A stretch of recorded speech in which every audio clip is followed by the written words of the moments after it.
Earlier today, the mayor designated or signed a disaster declaration for the city of Peoria due to the flooding that we're anticipating that we're going to see. The water levels on the Illinois River are currently rising at the tune of a couple of feet every 12 hours or so.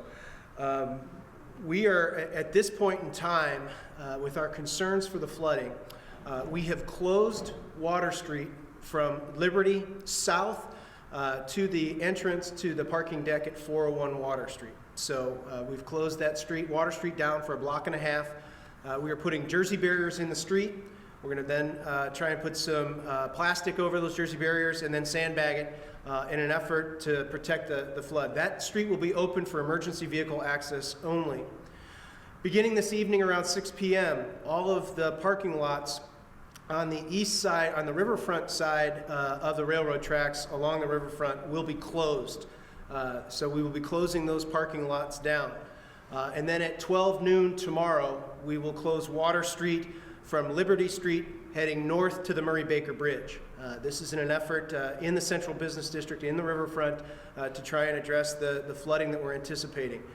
Right now, the U.S. Army Corps of Engineers estimates are that we're going to see that the flood should peak and crest at 29.9 feet sometime on Tuesday morning. But we should see by this evening water starting to come up into the riverfront through some of the inlets that we have in the Riverfront Village parking deck.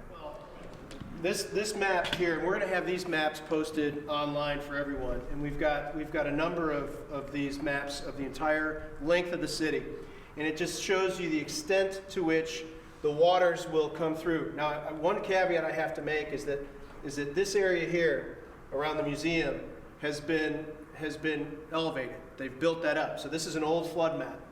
But what we will see, hang on here just a second. What we will see is that the flooding is going to come into here first.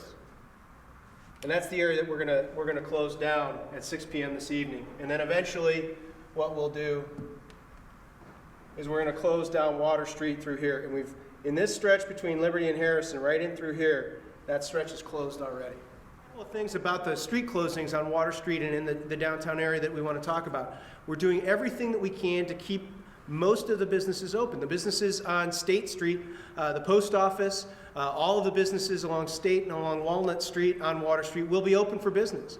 However, Hooters, for example, on the riverfront, based on being built to the 100-level flood level of elevation, will be open as well for business. The businesses that are currently in River Station, Martini's, Joe's Crab Shack, at some point in time, the flood levels are going to get too high, and we're going to have to probably shut those businesses down. But at this point in time, we're anticipating that we're going to do everything that we can, particularly in the 300 and 400 block of Water Street, to keep those businesses open. If you see water standing on the road, don't tempt it, don't test it, don't drive through it. You get stuck in the middle of it, and as he said, you don't know what the pavement's like underneath. You'll create a hazard for our officers, firefighters, and others if you drive into those roads and you get stuck in the middle.